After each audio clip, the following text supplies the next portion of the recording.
The moment they took my father, from that day you lost your childhood.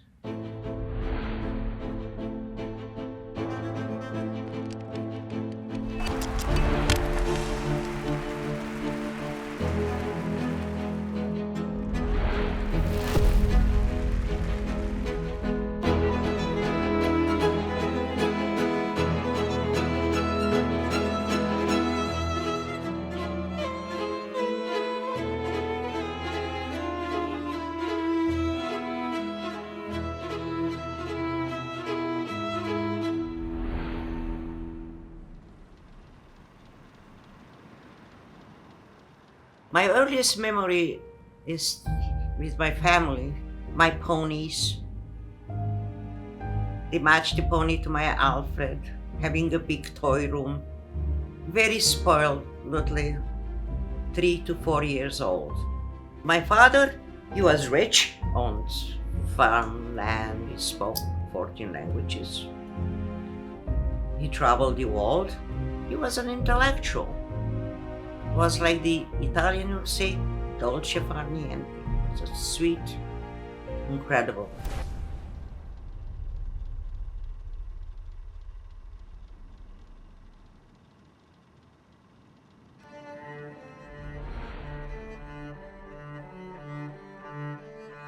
Russia, it's a Greek Orthodox religion.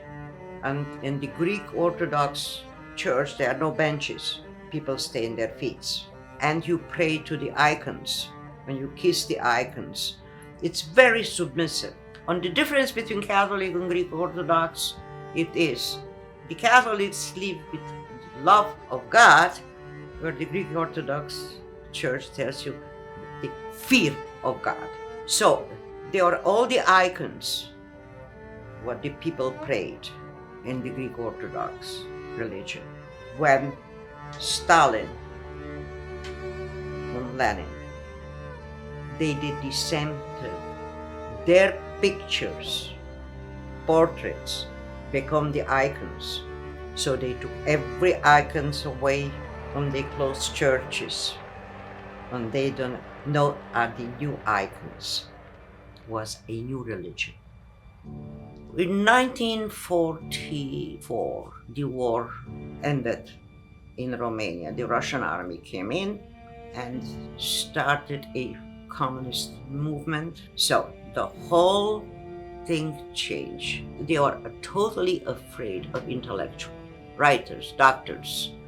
So they are the one who rounded them up. It was mostly men, and put them into the gulag.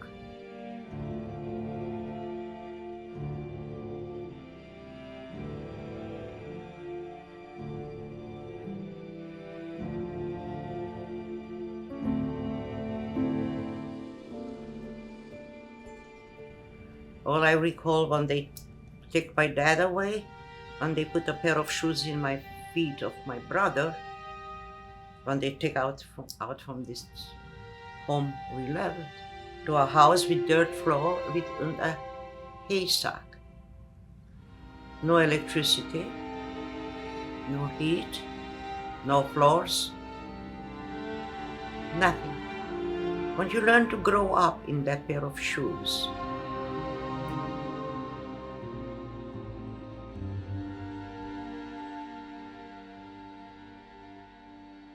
Now, as a young person in Romania, how did you imagine your life when you grew up? What did you want to do? What did you want to be? And was that taken away you from don't you? imagine your life.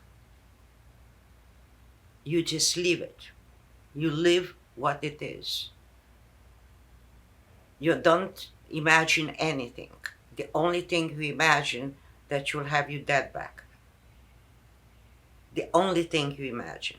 And that your mom will not disappear too. Your life totally change, totally different circumstances, totally different protection from your mom. You're not a child. You become responsible. How you move, how you talk, how you try to think. what you say. So you become a little adult with not the information or knowledge of an adult. But from that day, you lost your childhood.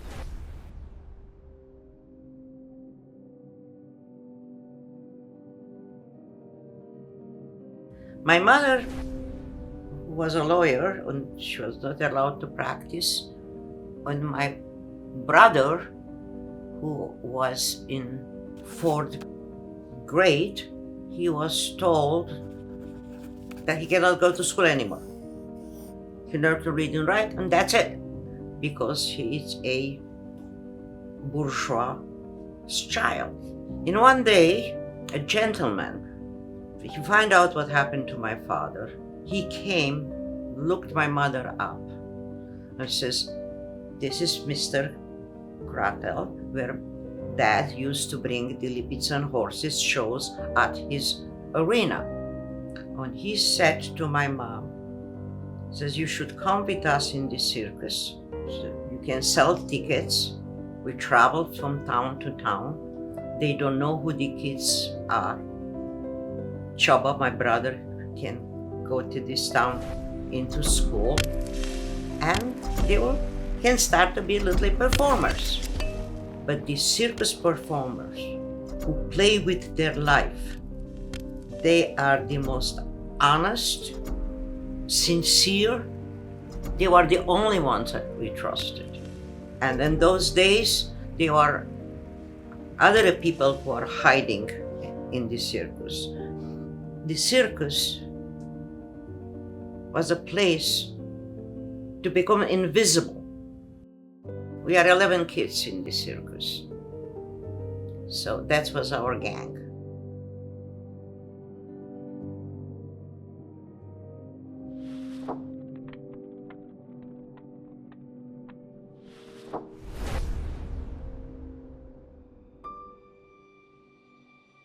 My mother's mother received a postcard that we can go to visit him. There was an other side of Romania, that's Gulag prison camps. I remember staying in the train for, I don't know, a day or two.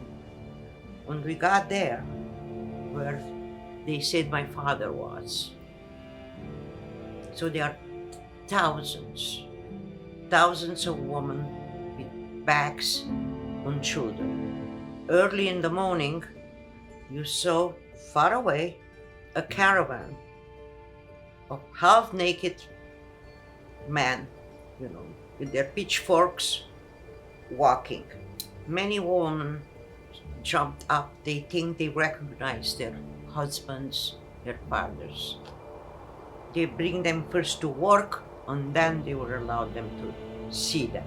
And the soldier with the bayonets were pushing the women's back.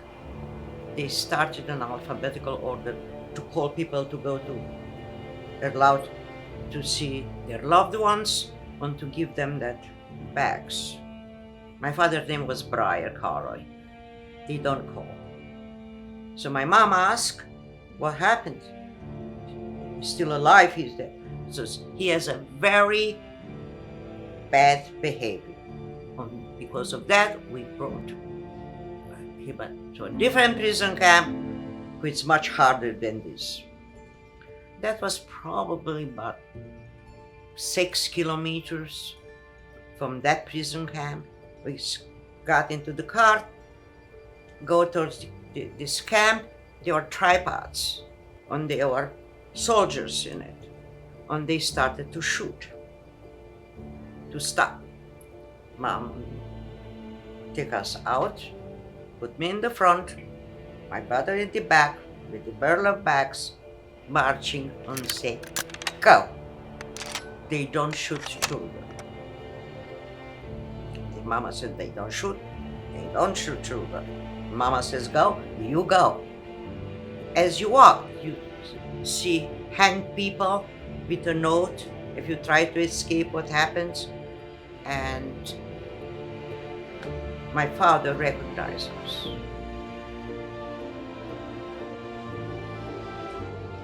jumped into the barbed wire, holding on it with his hands, screaming, "Give me my kids." And thousands of prisoners having their feet, "Give him his kids, give him his kids, give him his kids." Of course, there are more prisoners than guards. So somebody came out, picked up me and my brother, and brought up behind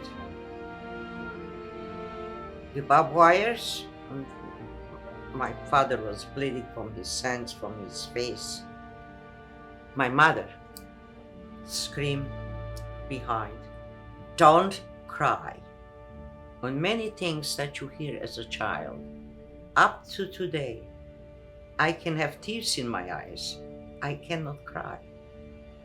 That stays some way with you.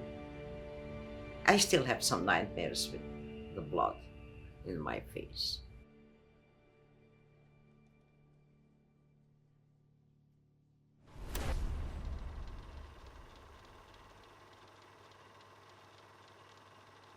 That happened that I was a top-notch trapeze artist. There were cultural exchanges. And you, President Nixon, came to Romania, and of course, what cultural exchanges you do? You don't send intellectuals, you don't send engineers and doctors who might defect, or say something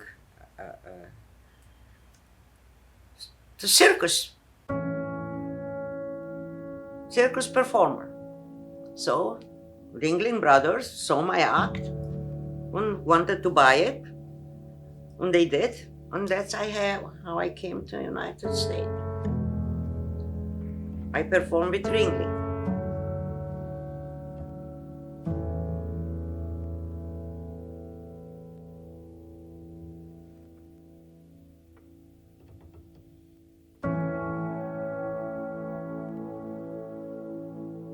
My first trip to New York was in 1971, was through Lincoln Tunnel on the top of the Elephant.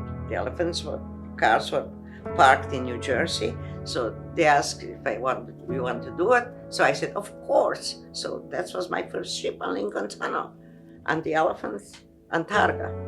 What I was impressed was Avenue of America, 6th Avenue. They were full of the American flags. That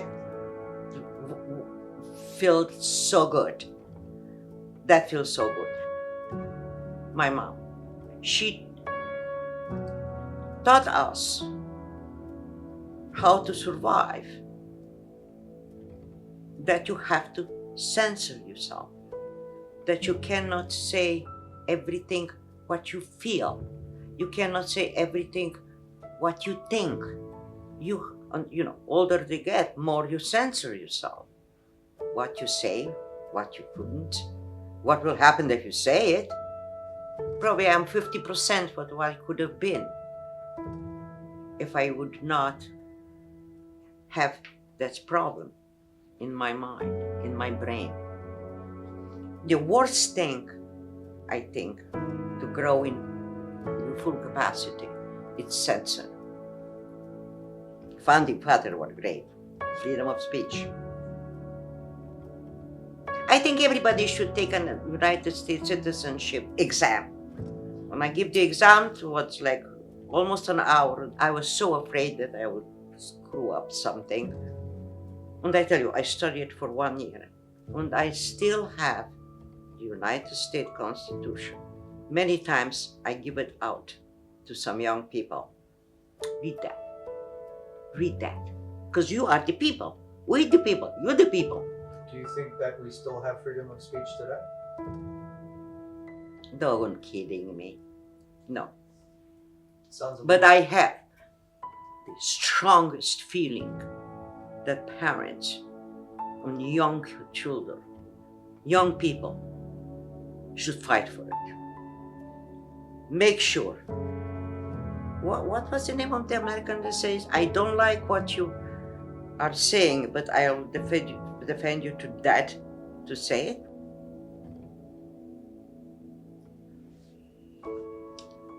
Sorry.